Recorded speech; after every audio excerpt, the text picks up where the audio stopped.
और अब उस शहादत को सलाम जिस पर पूरे देश को नाज है।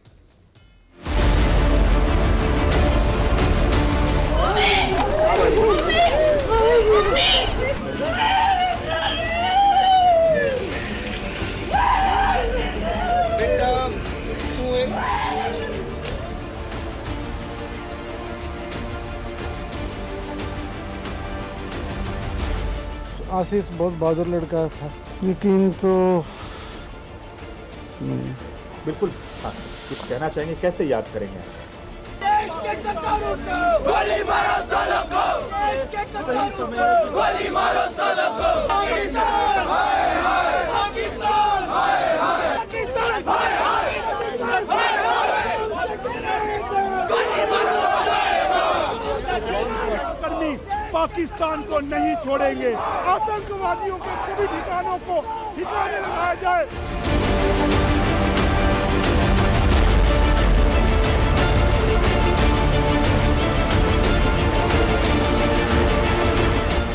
नुकसान तो ही है, उसके बारे में बता ही नहीं सकते हम आपको कुछ। पाकिस्तान हाय हाय, पाकिस्तान हाय हाय, पाकिस्तान हाय हाय, पाकिस्तान हाय हाय। इस खून के बदले तुमने एक वीर को शहीद किया है। हम आने वाले दिनों में तुम्हारे नामो निशान खत्म कर देंगे। उनको मुंह तोड़ जवाब देंगे। भारत माता की जय, भारत माता की जय, भारत माता की जय, भारत माता की जय। भारत माता के वीर सपूतों की शहादत पर पूरे देश में गम है, गुस्सा है। आतंकियों से लोहा लेते हुए मातृभूमि के लिए जान न्यौछावर करने वाले शहीदों को पूरा देश नमन कर रहा है। बुधवार को अनंतनाग में कर्नल मनप्रीत सिंह, मेजर आशीष धोने और डीएसपी हुमायूं भट्ट की शहादत हुई। यहाँ के गाडोल में आतंकियों की मौजूदगी की जानकारी मिलने पर सर्च ऑपरेशन के दौरान आतंकियों ने घात लगाकर फायरिंग की। शहीदों के घर मोहाली, पानीपत और श्रीनगर में अब उनके घर पर मातम पसरा है। आतंकियों की कायराना करतूत के खिलाफ लोग प्रदर्शन कर रहे हैं, आतंकियों के सफाई की मांग कर रहे हैं। वहीं दूसरी तरफ आतंकियों के खिलाफ सेना की कार्रवाई भी जारी है।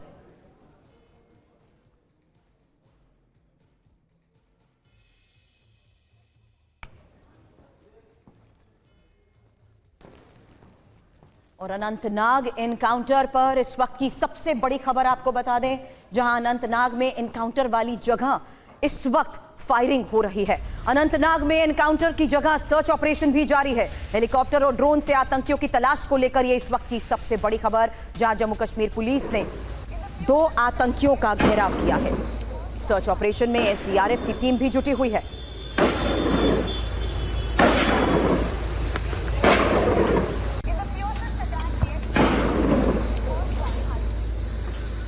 गोलीबारी की आवाजें, फायरिंग की आवाज, जहां देखिए किस तरीके से सर्च ऑपरेशन जारी है और उन तमाम मूवमेंट्स को ट्रैक और ट्रेस करने की कोशिश की जा रही है, जिसको लेकर महत्वपूर्ण जानकारी है, इनपुट है। अब जम्मू कश्मीर पुलिस किस तरीके से 2 आतंकियों का घेराव कर चुकी है। इलाके में एसडीआरएफ की टीमें भी मौजूद हैं और ये एक कोरियल सर्च ऑपरेशन चल रहा है, जिसकी वो तस्वीरें आपके सामने उस लोकेशन की जहां पर फायरिंग की आवाज भी सुनाई दे रही है।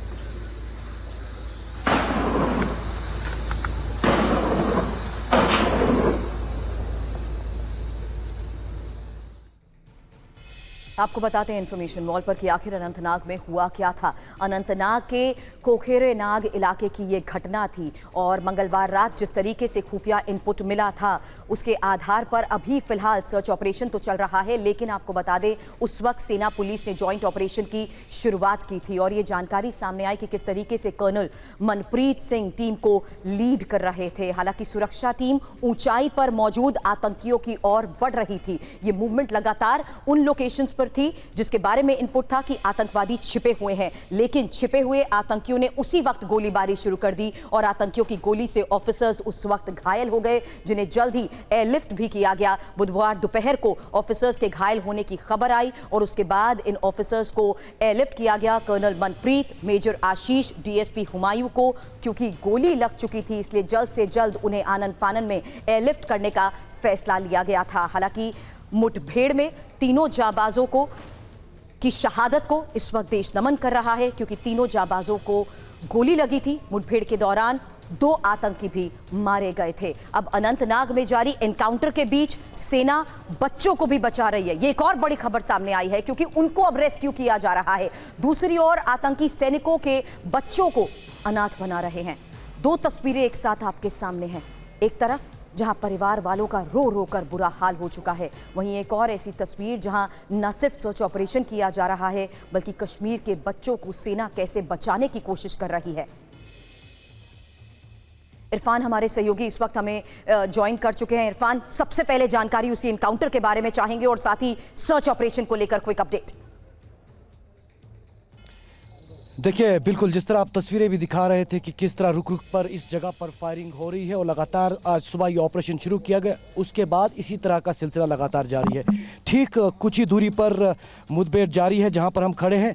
इस तरफ आप देख सकते हैं लंबी कतारें यहां पर सेना के रक्षक गाड़ियों की है। बड़ी तादाद में रेनफोर्समेंट यहां पर मौजूद है। Indian army, Jammu Kashmir police और अन्य सुरक्षा बल मौजूद है। अब आपको मैं इस तरफ दिखाऊं जो कि केंद्र है इस पूरी मुठभेड़ का।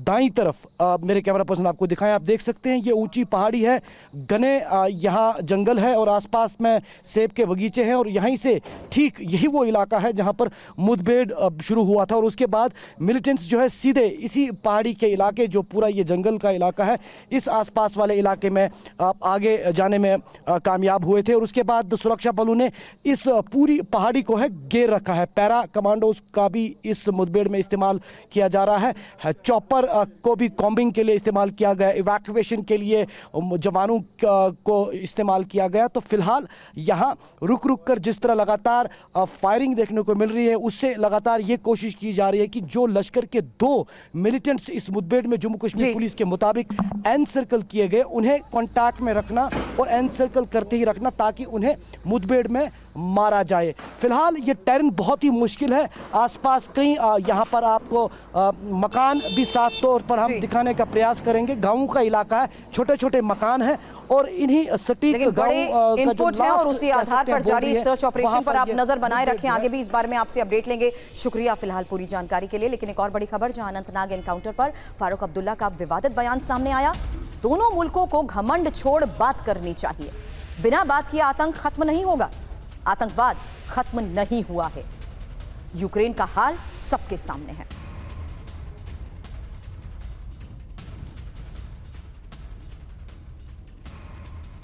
कहीं रजौरी में एनकाउंटर, कहीं और का एनकाउंटर रोज होते रहे और हुकूमत रोज चिल्लाती रहती है कि मिलिटेंसी ख़त्म हो गई। अब बताइए मुझे, क्या मिलिटेंसी ख़त्म हो गई? ये ख़त्म नहीं हो गई। जब तक कोई रास्ता न ढूंढा जाए जिससे अमन आ सके। लड़ाई से अमन नहीं आता है, बातचीत से अमन आता है। लड़ाई से देख लीजिए आप यूक्रेन का हाल क्या है, और कहीं भी कोई रास्ता निकल नहीं रहा है। वहाँ भी रूस को और इनको बात करके मामला हल करना पड़ेगा। तो अमन के लिए बातचीत किससे करनी होगी? दोनों मुल्कों ने बात करनी होगी और कुछ से। मुझसे बात नहीं करने से कोई फायदा नहीं है। बातचीत करनी 2 मुल्कों की है जिनमें यह फसाद है। हमें दोनों मुल्कों को घमंड छोड़ देना चाहिए और टेबल पे आके बात करनी चाहिए। टेबल पर बात करने की बात कर रहे हैं, लेकिन सवाल यही है कि आखिर ये किस घमंड की बात कर रहे हैं फारूक अब्दुल्ला। बहरहाल इस बड़ी खबर पर आगे भी हमारी नजर रहेगी। लेकिन एक और सबसे बड़ी खबर आई, जहां पाकिस्तान के खिलाफ वीके सिंह का भी बड़ा बयान सामने आया, ये कहते हुए कि पाकिस्तान को अलग थलग करना पड़ेगा। भारत में मैच खेलने आखिर क्यों आ रहा है पाकिस्तान? अलग थलग कर दबाव बनाना अब जरूरी हो चुका है। जब तक पाक को अलग थलग नहीं करेंगे तब तक उसे पता ही नहीं चलेगा।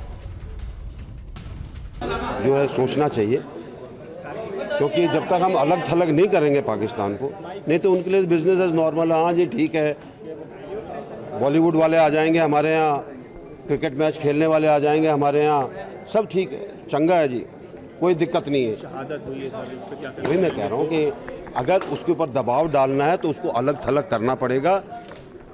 उनको पता चलना चाहिए कि आप नॉर्मल चीज़ों के अंदर हमारे साथ रिश्ता तब तक नहीं कर सकते जब तक आप खुद नॉर्मल नहीं हो।